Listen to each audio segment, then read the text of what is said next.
In this lecture series, we'll be learning about polar covalent bonds and how to assign formal charges. In this first video of the series, we'll focus on polar bonds, how to identify them, and how to indicate them. Although we'll be focusing on polar covalent bonds, let's start by putting them into the broader context of bonding. Remember that we have three classes of bonding: ionic, polar covalent, and non-polar covalent bonds. And although we discuss them as discrete categories, really they sit on a continuum. And this continuum is based on the difference in electronegativities of the two bonding atoms. The greater the difference in electronegativity, the more likely the atoms are to donate and accept electrons instead of sharing the electrons. And this donation and acceptance of electrons leads to ionic bonding.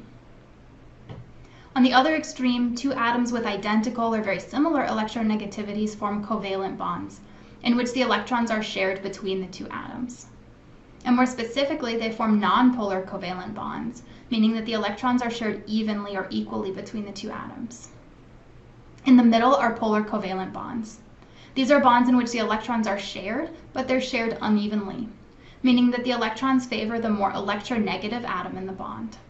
Or we say that the bond is polarized towards the more electronegative atom. These polar covalent bonds that fall in the middle of this continuum are what constitute most of organic chemistry and the reactivity that we'll see later in the semester. And formally, we place the cutoff values between these types of bonds at 0.5 and 2.0.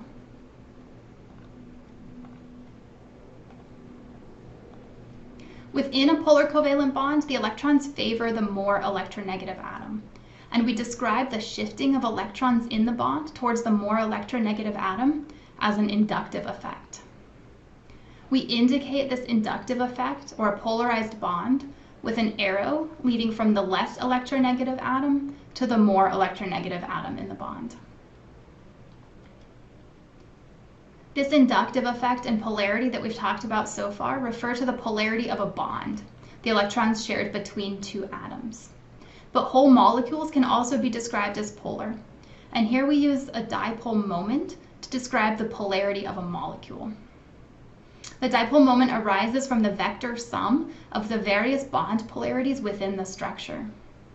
This means that at times the bond polarities can cancel and result in a molecule that has no dipole moment, like CO2. A few common atoms that generate inductive effects when bonded to carbon are oxygen, nitrogen, sulfur, and the halogens, fluorine, chlorine, bromine. In all of these cases, the bond is polarized away from carbon and towards these atoms with lone pairs.